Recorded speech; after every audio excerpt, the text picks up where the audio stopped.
first question we should address is just how do you identify custodians? What are they? This isn't very well defined in or consistently defined in case law and rules particularly, and a lot of this has grown up through discovery practice. So first, who are custodians?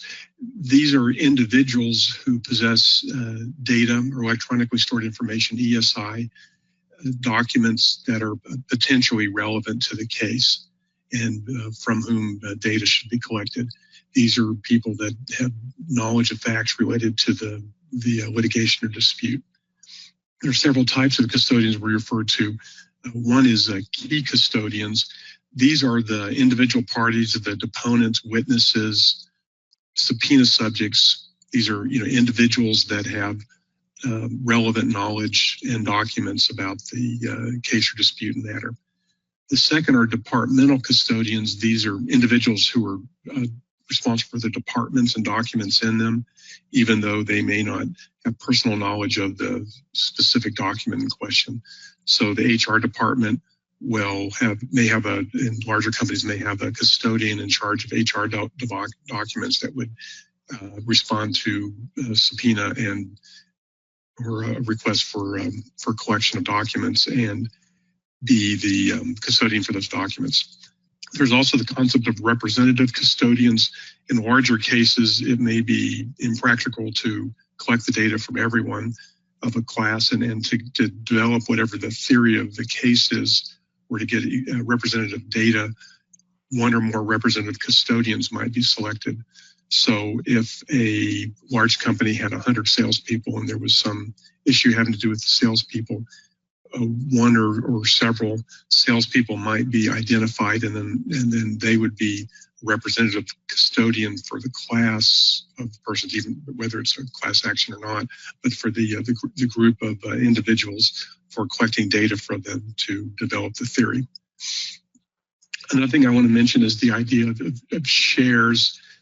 So sometimes some data, there really isn't anybody who had control of it particularly.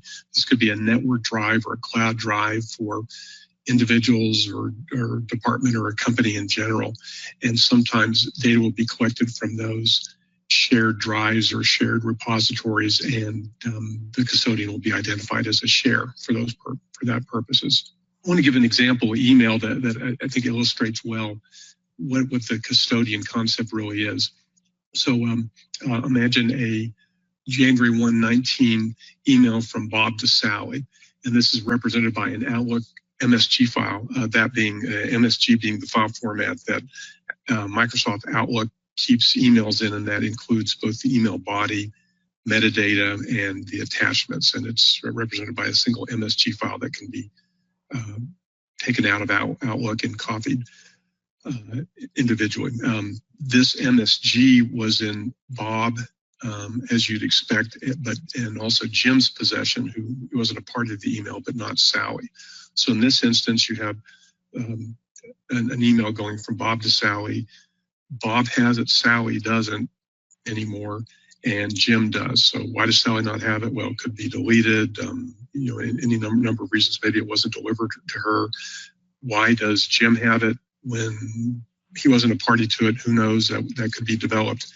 But in this case, Bob and Jim would be the custodians for the data, and Sally would not be.